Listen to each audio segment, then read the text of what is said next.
Small cap mutual fund निवेशक अगर लंबी अवधि तक निवेश में रहते हैं तो उनको निवेश पर नुकसान की आशंका सबसे कम होती है।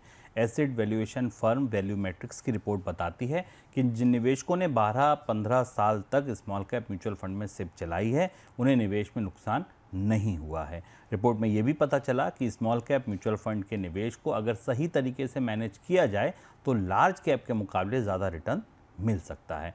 सर, इस गिरावट ने लोगों को दरअसल क्या सिखाया फिर? म्यूचुअल फंड के बारे में कई नसीहतें, कई सबक आए हैं शुभ। हम लोग इस पर अलग से कभी लंबी चर्चा कर सकते हैं कि पहली बार भारत की एक पूरी पीढ़ी ने, म्यूचुअल फंड निवेशकों की पीढ़ी ने इतनी बड़ी और इतनी तेज गिरावट देखी, उन स्टॉक्स में गिरावट देखी जिनके आधार पर वो निवेश करते थे। भारत में म्यूचुअल फंड के निवेशकों की एक पूरा जनरेशन स्मॉल कैप और मिड कैप स्टॉक्स के सहारे ही आया, उन्हीं फंड्स के जरिए आया और अच्छे रिटर्न थे, 24-25% तक रिटर्न दिए गए थे।